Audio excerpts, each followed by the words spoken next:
ಬೆಂಗಳೂರಲ್ಲಿ ಕಿಂಗ್ ರೌದ್ರಾವತಾರ ಇವತ್ತು RCB. So ಕೊನೆಯ ಪಂದ್ಯ ಬೆಂಗಳೂರಿನ ಚಿನ್ನಸ್ವಾಮಿ ಸ್ಟೇಡಿಯಂ ಅಲ್ಲಿ ಅಂಡ್ ರೌದ್ರಾವತಾರದಿಂದ ಅದ್ಭುತವಾಗಿರುವಂಥ ಒಂದು ಜಯ ಭೇರಿ ಕಂಡಿದೆ ಅಂತಾನೆ ಹೇಳ್ಬೋದು ರಾಯಲ್ ಚಾಲೆಂಜರ್ಸ್ ಬೆಂಗಳೂರು.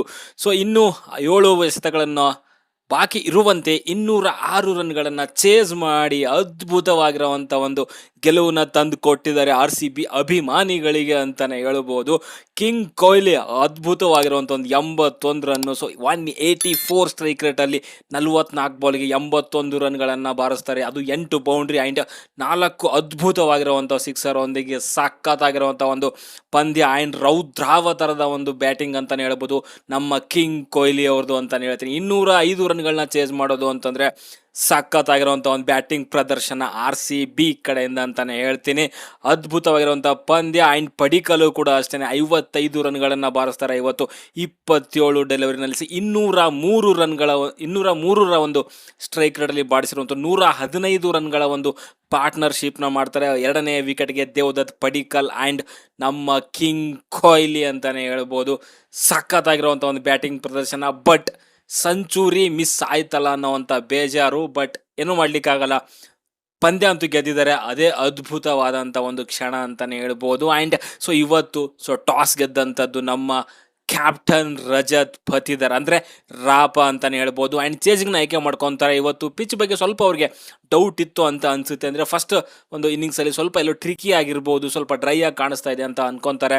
ಅದೇ ರೀತಿಯಲ್ಲಿ ಸಾಯಿ ಸುದರ್ಶನ್ ಅವರು ಕೂಡ ಅದೇ ರೀತಿಯಲ್ಲಿ ಹೇಳಿದ್ರು. ಸೊ ಫಸ್ಟ್ ಇನ್ನಿಂಗ್ಸ್ ಆದಮೇಲೆ ಸ್ವಲ್ಪ ಟ್ರಿಕಿ ಆಗಿದೆ, ಸ್ವಲ್ಪ ನಿಂತು ಬರ್ತಾ ಇದೆ. ಸೊ ಆ ಥರದ ಒಂದು ಮಾತುಗಳನ್ನು ಆಡಿದ್ದವರು. ಆ್ಯಂಡ್ ಫಸ್ಟ್ ಬ್ಯಾಟಿಂಗ್ ಮಾಡಿದಂತಹ ಸೊ ಇಲ್ಲಿ GTಗೆ ಒಂದು ಅದ್ಭುತವಾಗಿರುವಂಥ ಒಂದು ಸ್ಟಾರ್ಟ್ ಸಿಗುತ್ತೆ ಅಂತಲೇ ಹೇಳ್ಬೋದು. ಫಸ್ಟ್ ವಿಕೆಟ್ಗೆ 128 ರನ್ಗಳನ್ನ ಪಾರ್ಟ್ನರ್ಶಿಪ್ ಮಾಡ್ತಾರೆ. ಅದು 12.4 ಓವರ್ಗಳಲ್ಲಿ ಅದ್ಭುತವಾಗಿರುವಂಥ ಒಂದು ಸ್ಟಾರ್ಟು ಅಂತಂದರೆ ಅದು GTಗೆ ಸಿಕ್ಕಿದೆ ಅಂತಲೇ ಹೇಳ್ಬೋದು. ಫಸ್ಟ್ 6 ಓವರ್ಸಲ್ಲಿ 57 ರನ್ಗಳನ್ನ ಮಾಡ್ತಾರೆ. ಅದು ವಿತೌಟ್ ಲಾಸ್, ಒಂದು ವಿಕೆಟ್ ಕೂಡ ಕಳ್ಕೊಳ್ಳಲ್ಲ. ಅದ್ಭುತವಾಗಿರುವಂಥ ಒಂದು ಪಾರ್ಟ್ನರ್ಶಿಪ್ ಅಂತಾನೆ ಹೇಳ್ಬೋದು. ಅದರಲ್ಲಿ ಹೆಚ್ಚಾಗಿ ಮಾಡಿರುವಂಥದ್ದು 92 ರನ್ಗಳನ್ನ ಮಾಡ್ತಾರೆ. 128 ಪಾರ್ಟ್ನರ್ಶಿಪ್ ಆಗುತ್ತೆ. ಅದರಲ್ಲಿ ಜಾಸ್ತಿ ಮಾಡಿರುವಂಥದ್ದು ರನ್ಗಳು ಅದು 92 ರನ್, 52 ಬಾಲಲ್ಲಿ. ಸಾಯಿ ಸುದರ್ಶನ್, ಶುಭ್ಮನ್ ಗಿಲ್ ಮಾಡಿರುವಂಥದ್ದು ಕೇವಲ 32 ರನ್ ಅಂತಲೇ ಹೇಳ್ತೀನಿ.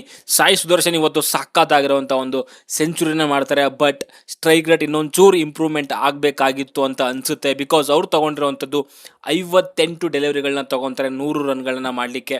And 11 boundary, 5 ಸಿಕ್ಸರ್ಗಳನ್ನ ಬಾರಿಸ್ತಾರೆ. 172 ಒಂದು ಸ್ಟ್ರೈಕ್ ರೇಟಲ್ಲಿ ಮಾಡಿರುವಂಥದ್ದು ಅವರ ಒಂದು ಬ್ಯಾಟಿಂಗ್ ಅಂತ ಹೇಳ್ತೀನಿ. ಒಟ್ಟಾರೆಯಾಗಿ ಸೊ ಸಾಯಿ ಸುದರ್ಶನ್ ಅಂತ ಬಂದಾಗ ಸೊ ಅದ್ಭುತವಾಗಿರುವಂಥ ಒಂದು ಪವರ್ ಪ್ಲೇನಲ್ಲಿ ಅವರೇ ಒಂದು ಮೀನ್ಸ್ ಹೆಡ್ ಆನ್ ತೊಗೊಂಡ್ರು RCB ಬೌಲರ್ಸ್ಗಳಿಗೆ ಅಂತಲೇ ಹೇಳ್ಬೋದು. ತುಂಬ ಚೆನ್ನಾಗಿ ಆಡಿದ್ರು. ಬಟ್ ಸೆಂಚುರಿ ಅಂತ ಬಂದಾಗ ಆ್ಯಂಡ್ ಇನ್ನೊಂದು ಚೂರು ಮೇ ಬಿ ಬೆಟರ್ ಆಗಿರುವಂಥ ಒಂದು ಸ್ಟ್ರೈಕ್ ರೇಟಲ್ಲಿ ಮಾಡಿದ್ದಿದ್ರೆ ಸೊ ಇವತ್ತು ಅವರ ತಂಡ ಇನ್ನೊಂದು ಚೂರು ಬೆಟರ್ ಆಗಿ ಪರ್ಫಾರ್ಮ್ ಮಾಡ್ಬೋದಾಗಿತ್ತು ಬ್ಯಾಟಿಂಗ್ ಅಂತ ಬಂದಾಗ ಅಂತ ಅನಿಸುತ್ತೆ. And Shubman Gill 32 in 24 deliveries. So Sai Sudarshan ಯಾವ ರೀತಿಯಲ್ಲಿ ತುಂಬ ಒಂದು ಅದ್ಭುತವಾಗಿರುವಂಥ ಒಂದು ಬ್ಯಾಟಿಂಗ್ ಆಡ್ತಾ ಇದ್ರು. ಸೊ ಅವರಿಗೆ ಒಂದು ಸಾಥ್ ಕೊಟ್ಟಿರುವಂಥದ್ದು ಅದು ಶುಭ್ಮನ್ ಗಿಲ್ ಅಂತಲೇ ಹೇಳ್ಬೋದು. 32 ರನ್ನ ಮಾಡ್ತಾರೆ 24 ಡೆಲಿವರೀಸಲ್ಲಿ. ಸೊ 2 ಬೌಂಡ್ರಿ, 1 ಸಿಕ್ಸರ್ ಒಂದಿಗೆ 133. ಅಗೇನ್ ಕಮ್ಮಿ ಆಯಿತು ಅಂತಲೇ ಹೇಳ್ತೀನಿ ನನಗೆ ಸ್ಟ್ರೈಕ್ ರೇಟ್ ಅಂತ ಬಂದಾಗ. ಇನ್ನೊಂದು ಚೂರು ಬೆಟರ್ ಆಗಿ ಸ್ಟ್ರೈಕ್ ರೇಟಲ್ಲಿ ಬ್ಯಾಟ್ ಮಾಡ್ಬೋದಾಗಿತ್ತು ಸೊ ಶುಭ್ಮನ್ ಗಿಲ್ ಅಂತಲೇ ಹೇಳ್ತೀನಿ. ಓಕೆ. ಆ್ಯಂಡ್ ಜೋಸ್ ಬಟ್ಲರ್ 25 ರನ್ನ ಮಾಡ್ತಾರೆ 16 ಬಾಲಲ್ಲಿ. ಸೊ 2 ಬೌಂಡ್ರಿ, 1 ಸಿಕ್ಸರ್ ಒಂದಿಗೆ 156 ಸ್ಟ್ರೈಕ್ ರೇಟಲ್ಲಿ ಮಾಡಿರುವಂಥದ್ದು. ಕೆಳಗಡೆಗೆ ಸೊ ವಾಷಿಂಗ್ಟನ್ ಸುಂದರ್ 19 ರನ್ನ ಮಾಡ್ತಾರೆ. ಆ್ಯಂಡ್ ಜೆಸನ್ ಹೋಲ್ಡರ್ ತುಂಬ ಚೆನ್ನಾಗಿ ಆಡಿದ್ದಾರೆ ಇವತ್ತು. ಸೊ 23 ರನ್ಗಳನ್ನ ಮಾಡ್ತಾರೆ 10 ಬಾಲಲ್ಲಿ. ಅದ್ಭುತವಾಗಿರುವಂಥ ಒಂದು ಬ್ಯಾಟಿಂಗ್. ಅದು ಕೊನೆ ಓವರಲ್ಲಿ ಅಂತಂದರೆ 18 ರನ್ಗಳನ್ನ ಬಾರಿಸ್ತಾರೆ ಅಂತಲೇ ಹೇಳ್ಬೋದು. ಅದು ಕೃಣಾಲ್ ಪಾಂಡ್ಯಾಗ ಅಂತಲೇ ಹೇಳ್ತೀನಿ. ಓಕೆ. 230 ಸ್ಟ್ರೈಕ್ ರೇಟಲ್ಲಿ ಮಾಡಿರುವಂಥದ್ದು Jason Holder. Washington Sundar and Jason Holder ಅವರು ಈ ಒಂದು ಫಸ್ಟ್ ಇನ್ನಿಂಗ್ಸ್ಗೆ ಫಿನಿಶ್ನ ಕೊಡ್ತಾರೆ. ಒಟ್ಟಾರೆಯಾಗಿ ಸೊ GT ತಂಡ ಸೊ 205 ರನ್ಗಳನ್ನ ಕಲೆ ಆಗುತ್ತೆ. ಒಂದು ರೀತಿಯಲ್ಲಿ ಸೊ ಚಿನ್ನಸ್ವಾಮಿ ಅಂತ ಬಂದಾಗ ಒಂದು ಡೀಸೆಂಟ್ ಸ್ಕೋರ್ ಅಂತಾನೆ ಹೇಳಬಹುದು. ಓಕೆ. ಆ್ಯಂಡ್ ಇನ್ನು ಬಾಲಿಂಗ್ ಅಂತ ಬಂದಾಗ ಈ ಕಡೆಗಿಂದ RCB ಕಡೆಯಿಂದ ಸಿಕ್ಕಾಪಟ್ಟೆ ಇವತ್ತು ಇಂಜುರಿಗಳು ಕಾಡ್ತಾ ಇತ್ತು. ಬಿಕಾಸ್ ಸೊ ಇಲ್ಲಿ ಸುಯೇಶ್ ಶರ್ಮಾಗೆ ಕೈಗೆ ಏಟಾಗುತ್ತೆ, ಅದಾದಮೇಲೆ ಕಂಟಿನ್ಯೂ ಮಾಡ್ತಾರೆ. ಬಟ್ ಅದಾದಮೇಲೆ ರಸಿಕ್ ದರ್ ಅವರಿಗೆ ಸೊ ಇಂಜುರಿ ಆಗುತ್ತೆ. ಅವರು ಲಾಸ್ಟ್ ಓವರ್ ಮಾಡಬೇಕಾಗಿತ್ತು, ಅಗೇನ್ ಅವರಿಗೆ ಇಂಜುರಿ ಆಗಿರೋದ್ರಿಂದ ಸೊ ಅವರು ಕೂಡ ಗ್ರೌಂಡಿಂದ ಆಚೆ ಹೋಗ್ತಾರೆ.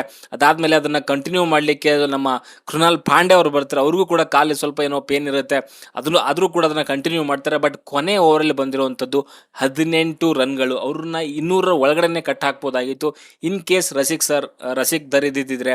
ಬಟ್ ರಸಿಕ್ ದರ್ ಇಂಜುರಿ ಆಗಿರೋದ್ರಿಂದ ಕೃಣಾಲ್ ಪಾಂಡ್ಯ ಸ್ಪಿನ್ನರ್ ಬಂದಿರೋದ್ರಿಂದ ಲಾಸ್ಟ್ ಓವರಲ್ಲಿ ಸೊ 2 ಸಿಕ್ಸರ್ನ ಆರಾಮಾಗಿ ತೊಗೊಂಡ್ರು ಜೆಸನ್ ಹೋಲ್ಡರ್ ಅಂತಲೇ ಹೇಳ್ಬೋದು.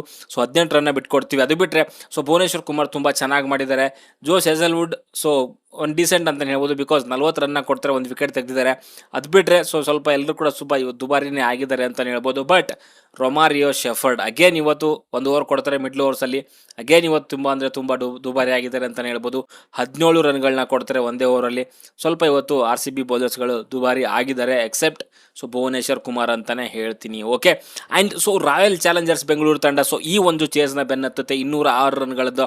ಸ್ಟಾರ್ಟಿಂಗಲ್ಲೇ ಒಂದು ಫಸ್ಟ್ ವಿಕೆಟ್ಗೆ 24 ರನ್ಗಳ ಒಂದು ಪಾರ್ಟ್ನರ್ಶಿಪ್ ಬರುತ್ತೆ. ಅಂದರೆ ಇನ್ನೊಂಚೂರು ಬೆಟರ್ ಆಗಿ ಬರ್ಬೋದಾಗಿತ್ತು. ಬಟ್ ಜಕೋ ಬೆತ್ತಲರ್ ಇವತ್ತು ಓಪನ್ ಮಾಡ್ತಾರೆ. ನಿಮ್ಗೆ ಗೊತ್ತಿರೋಂಗೆ ಸಾಲ್ಟ್ ಇವತ್ತು ಇಂಜುರಿ ಆಗಿರೋದ್ರಿಂದ ಅವ್ರ ಬದಲಾಗಿ ಜಕೋ ಬೆತ್ತಲರಿಗೆ ಚಾನ್ಸ್ ಸಿಗುತ್ತೆ. 14 ರನ್ಗಳನ್ನ ಮಾಡ್ತಾರೆ. 10 ಬಾಲಲ್ಲಿ 3 ಬೌಂಡ್ರಿಗಳನ್ನ ತಗೊಂತಾರೆ. ಅದಾದಮೇಲೆ ಮೊಹಮ್ಮದ್ ಸಿರಾಜ್ ಅವರ ಬೌಲಿಂಗಲ್ಲಿ ಶಾರುಖ್ ಖಾನ್ ಅವರಿಗೆ ಕ್ಯಾಚ್ ಕೊಟ್ಟು ಔಟ್ ಆಗುವಂಥದ್ದು. ಫಸ್ಟ್ 6 ಬಾಲ್ಸ್ಗೆ 6 ರನ್ ಮಾಡ್ತಾರೆ. ಅದಾದಮೇಲೆ ಒಂದು 3 ಬೌಂಡ್ರಿ ತುಂಬ ಚೆನ್ನಾಗೇ ತಗೊತಾರೆ. ಅಗೇನ್ ಇನ್ನೊಂದು ಬಿಗ್ ಶಾಟ್ ಹೊಡೆಯೋಕೆ ಹೋಗಿ ಔಟ್ ಆಗುವಂಥದ್ದು. ಬಟ್ ಜಕೋಬ್ ಬೆತೆಲ್ ಔಟ್ ಆಗಿದ್ದಾದಮೇಲೆ ಒಂದು ಶುರು ಆಗುತ್ತೆ ನೋಡಿ, ಒಂದು ರೀತಿಯಲ್ಲಿ ಬಿರುಗಾಳಿ ಅಂತಲೇ ಹೇಳ್ಬೋದು. ಅದು Virat Kohli and Devdutt Padikkal. Oh my God, ಎಂಥ ಪಾರ್ಟ್ನರ್ಶಿಪ್ ಮಾರಾಯ. 115 ರನ್ಗಳ ಒಂದು ಪಾರ್ಟ್ನರ್ಶಿಪ್ನ ಮಾಡ್ತಾರೆ. ಅದು 59 ಡೆಲಿವರೀಸಲ್ಲಿ. ದೇವದತ್ ಪಡಿಕ್ಕಲ್ ಒಂದೊಂದು ಶಾಟು ಕೂಡ ಸಾಕಾಗಿತ್ತು. ಆ್ಯಂಡ್ ವಿರಾಟ್ ಕೊಹ್ಲಿ ಇಬ್ಬರು ಕೂಡ ಅಗ್ರೆಸಿವ್ ಆಗಿರುವಂಥ ಒಂದು ಬ್ಯಾಟಿಂಗ್ ಅಂತಲೇ ಹೇಳ್ಬೋದು.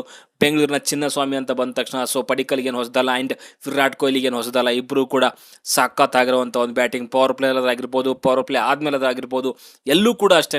ರನ್ ರೇಟ್ನ 11 ಕೆಳಗಡೆಗೆ ಬರೋದಕ್ಕೆ ಬಿಡಲೇ ಇಲ್ಲ.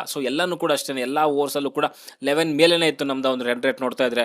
ಇಬ್ಬರು ಕೂಡ ಅದ್ಭುತವಾಗಿರುವಂಥ ಒಂದು ಪಾರ್ಟ್ನರ್ಶಿಪ್ ಅಂತ ಹೇಳ್ತೀನಿ. ಆ್ಯಂಡ್ ದೇವದತ್ ಪಡಿಕ್ಕಲ್ 55 ರನ್ಗಳನ್ನ ಮಾಡ್ತಾರೆ 27 ಬಾಲಲ್ಲಿ, 203 ಒಂದು ಸ್ಟ್ರೈಕ್ ರೇಟ್ ಅಂತ ಹೇಳ್ತೀನಿ. ಆ್ಯಂಡ್ ವಿರಾಟ್ ಕೊಹ್ಲಿ 81 ರನ್ ಮಾಡ್ತಾರೆ. ವಿರಾಟ್ ಕೊಹ್ಲಿಗೆ ಒಂದು ಲಕ್ ಕೂಡ ಇವತ್ತು, ಬಿಕಾಸ್ ಫಸ್ಟ್ ಬಾಲಲ್ಲಿನೇ ವಿರಾಟ್ ಕೊಹ್ಲಿ ಅವರ ಕ್ಯಾಚ್ನ ಮಿಸ್ ಮಾಡ್ತಾರೆ. ಅದು ವಾಷಿಂಗ್ಟನ್ ಸುಂದರ್ ಅಂತಲೇ ಹೇಳ್ಬೋದು. ಆ ಒಂದು ಲಕ್ಕಿಂದ ಆ್ಯಂಡ್ ಆ ಒಂದು ಕ್ಯಾಚ್ ಮಿಸ್ ಮಾಡಿರೋದ್ರಿಂದನೇ 81 ರನ್ಗಳನ್ನ ಮಾಡ್ತಾರೆ. ಖಂಡಿತವಾಗ್ಲೂ ವಾಷಿಂಗ್ಟನ್ ಸುಂದರ್ ಅವರು ಸಿಕ್ಕಾಪಟ್ಟೆ ಪಶ್ಚಾತ್ತಾಪ ಪಡುತ್ತಿರ್ತಾರೆ ಇವಾಗ.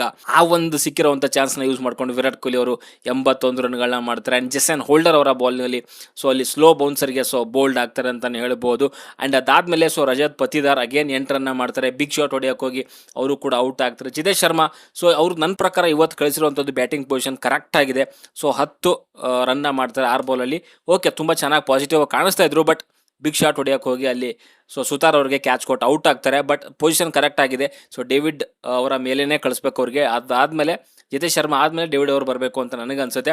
ಇವತ್ತು ಪ್ರಾಪರ್ ಆಗಿರುವಂಥ ಒಂದು ಪೊಸಿಷನಲ್ಲೇ ಕಳಿಸಿದ್ದಾರೆ. ಬಟ್ ಬಿಗ್ ಶಾಟ್ ಹೊಡೆಯೋಕೆ ಹೋಗಿ ಔಟ್ ಆದರು ಅಂತ ಹೇಳ್ಬೋದು. ಇದನ್ನೇ ಕಂಟಿನ್ಯೂ ಮಾಡಿದ್ರೆ ಬೆಟರ್ ಆಗಿರುತ್ತೆ. ಓಕೆ, ಅದಾದಮೇಲೆ ಮ್ಯಾಚ್ನ ಫಿನಿಶ್ ಮಾಡಿರುವಂಥದ್ದು ನಮ್ಮ team David and Krunal Pandya. Okay, ಇವತ್ತು ಕೃಣಾಲ್ ಪಾಂಡ್ಯ ಬೇರೆ ಒಂದು ಮೂಡಲ್ಲೇ ಕಾಣಿಸ್ತಾ ಇದ್ರು ಅಂತ ಅನ್ಸುತ್ತೆ. Because 23 run in 12 deliveries, 3 boundary, 1 ಸಿಕ್ಸರ್ನ ತಗೊತಾರೆ. 191 ಸ್ಟ್ರೈಕ್ ರೇಟಲ್ಲಿ ಮಾಡಿರುವಂಥದ್ದು. ಒಟ್ಟಾರೆ ಆಗಿ ಇವತ್ತು ಬ್ಯಾಟಿಂಗ್ ಓಪನಿಂಗ್ ಹತ್ರ ಆಗಿರ್ಬೋದು, ಮಿಡ್ಲ್ ಆರ್ಡರ್ ಆಗಿರ್ಬೋದು, ಚೆನ್ನಾಗೇ ಮಾಡಿದ್ದಾರೆ ಅಂತಲೇ ಹೇಳ್ಬೋದು. ಫಿನಿಶಿಂಗಲ್ಲಿ ಕೃಣಾಲ್ ಪಾಂಡ್ಯ ಸಖತ್ತಾಗಿರುವಂಥ ಒಂದು ಫಿನಿಶ್ನ ಕೊಡ್ತಾರೆ RCBಗೆ ಅಂತಲೇ ಹೇಳ್ತೀನಿ. ಓಕೆ, ಆ್ಯಂಡ್ ಇನ್ನು GT ಬಾಲಿಂಗ್ ಅಂತ ಬಂದಾಗ ಇಲ್ಲಿ ಎಲ್ಲರೂ ಕೂಡ ಸಿಕ್ಕಾಪಟ್ಟೆ ದುಬಾರಿನೇ ಆಗಿದ್ದಾರೆ. ಎಕ್ಸೆಪ್ಟ್ ಮೊಹಮ್ಮದ್ ಸಿರಾಜ್ 3 ಓವರಲ್ಲಿ 25 ರನ್ನು, ಒಂದು ವಿಕೆಟ್ ತೆಗಿತಾರೆ. ಅದು ಬಿಟ್ಟರೆ ಎಲ್ಲರೂ ಕೂಡ ದುಬಾರಿ ಆಗಿದ್ದಾರೆ ಅಂತಲೇ ಹೇಳ್ಬೋದು. ನಮ್ಮ ಕನ್ನಡದ ಕಂದ ಪ್ರಸಿದ್ಧ ಕೃಷ್ಣ 2 ಓವರಲ್ಲಿ 31 ರನ್ನ ಕೊಡ್ತಾರೆ, 15.5 ಒಂದು ಎಕನಾಮಿನಲ್ಲಿ. ಎಲ್ಲರೂ ಕೂಡ ದುಬಾರಿ ಆಗಿದ್ದಾರೆ. ಅದ್ಭುತವಾಗಿರುವಂಥ ಬ್ಯಾಟಿಂಗು ಅಂತಂದರೆ ಅದು ನಮ್ಮ RCBದು ಅಂತಲೇ ಹೇಳ್ಬೋದು. ಓಕೆ, ಒಟ್ಟಾರೆಯಾಗಿ ಇವತ್ತು 205 ರನ್ಗಳನ್ನ ಚೇಸ್ ಮಾಡೋ ಟೈಮಲ್ಲಿ ಎಲ್ಲೋ ತಗಲಾಕೋಂಥರ ಅನ್ನೋ ಒಂದು ಪ್ರಶ್ನೆ ಇತ್ತು. ಬಿಕಾಸ್ ಸ್ವಲ್ಪ ವಿಕೆಟ್ ಕೂಡ ಟ್ರಿಕ್ಕಿ ಆಗಿದೆ ಅಂತ ಸಾಯಿ ಸುದರ್ಶನ್ ಕೂಡ ಮಿಡ್ ಇನ್ನಿಂಗ್ಸಲ್ಲಿ ಹೇಳಿದರು. ಬಟ್ ಅದಾದಮೇಲೆ ಒಂದು ಒಳ್ಳೆ ರೀತಿಯಲ್ಲಿ ಆ ಒಂದು ಚೇಸ್ನ ಕನ್ವರ್ಟ್ ಮಾಡಿರೋದು ಆ್ಯಂಡ್ ಸಕ್ಸಸ್ಫುಲ್ಲಾಗಿ ಚೇಸ್ ಮಾಡಲಿಕ್ಕೆ ಹೆಲ್ಪ್ ಮಾಡಿದ್ದು ಅಂತಂದರೆ ಅದು ದೇವದತ್ ಪಡಿಕ್ಕಲ್ ಆ್ಯಂಡ್ ವಿರಾಟ್ ಕೊಹ್ಲಿ ಅಂತಲೇ ಹೇಳ್ಬೋದು. 200ರ ಒಂದು ಚೇಸ್ ಮಾಡಬೇಕು ಅಂತಂದರೆ ಅದು ವಿರಾಟ್ ಕೊಹ್ಲಿ ಪಾರ್ಟಿಗೆ ಜಾಯ್ನ್ ಆಗಲೇಬೇಕು. ಜಾಯ್ನ್ ಆದರು ಆ್ಯಂಡ್ ಲಕ್ ಕೂಡ ಜೊತೆಗಿತ್ತು. ಆ್ಯಂಡ್ ಅದ್ಭುತವಾಗಿರುವಂಥ ಒಂದು 81 ರನ್ಗಳನ್ನು ಮಾಡ್ತಾರೆ ಅಂತಲೇ ಹೇಳ್ತೀನಿ. ಓಕೆ, ನನ್ನ ಪ್ರಕಾರ ಇವತ್ತಿನ ಪಂದ್ಯ ಪುರುಷೋತ್ತಮ ಅಂದರೆ ಮ್ಯಾನ್ ಆಫ್ ದಿ ಮ್ಯಾಚ್ ಬಂದು ವಿರಾಟ್ ಕೊಹ್ಲಿ ಅವರೇ ಆಗಿರ್ತಾರೆ. ಆ್ಯಂಡ್ ಇವತ್ತಿನ ಪಂದ್ಯ ಕೊನೆಯ ಪಂದ್ಯ ಆಗುತ್ತೆ ಲೀಗ್ ಹಂತದಲ್ಲಿ ನಮ್ಮ ಚಿನ್ನಸ್ವಾಮಿ ಸ್ಟೇಡಿಯಮಲ್ಲಿ ಅಂತಲೇ ಹೇಳ್ತೀನಿ. ಆ್ಯಂಡ್ ಓಕೆ, ಫೈನಲ್ ಅಂತೂ ಖಂಡಿತವಾಗ್ಲೂ ನಮ್ಮ ಒಂದು ಚಿನ್ನಸ್ವಾಮಿನಲ್ಲಿ ನಡೆಯುತ್ತೆ. ಆ್ಯಂಡ್ ಕ್ವಾಲಿಫೈಯರ್ 1 ಕೂಡ ನಮ್ಮ ಚಿನ್ನಸ್ವಾಮಿನಲ್ಲಿ ನಡೆಯುತ್ತೆ ಅಂತಲೇ ಹೇಳ್ತೀನಿ. ಆ್ಯಂಡ್ ಫೈನಲ್ಗೆ RCB ಬಂದೇ ಬರುತ್ತೆ. ಆ್ಯಂಡ್ ಬರಲಿ ಅಂತ ನಾನು ಕೇಳ್ಕೊತೀನಿ. ಓಕೆ, ಒಟ್ಟಾರೆಯಾಗಿ ಇವತ್ತು ವಿರಾಟ್ ಅವರ ರೌದ್ರಾವತಾರ ನಮ್ಮ ಚಿನ್ನಸ್ವಾಮಿನಲ್ಲಿ ನೋಡಲಿಕ್ಕೆ ಸಿಗ್ತದೆ ಅಂತಲೇ ಹೇಳ್ಬೋದು. ಆ್ಯಂಡ್ ಅಭಿಮಾನಿಗಳು ಕೂಡ ಸಿಕ್ಕಾಪಟ್ಟೆ ಎಂಜಾಯ್ ಮಾಡ್ತಾ ಇದ್ರು ಅಂತಲೇ ಹೇಳ್ತೀನಿ. ಓಕೆ, ನಿಮ್ಮ ಅನಿಸಿಕೆ ಅಭಿಪ್ರಾಯಗಳನ್ನ ಕಮೆಂಟ್ ಬಾಕ್ಸಲ್ಲಿ ದಬ ಅಂತ ಹಾಕಿ.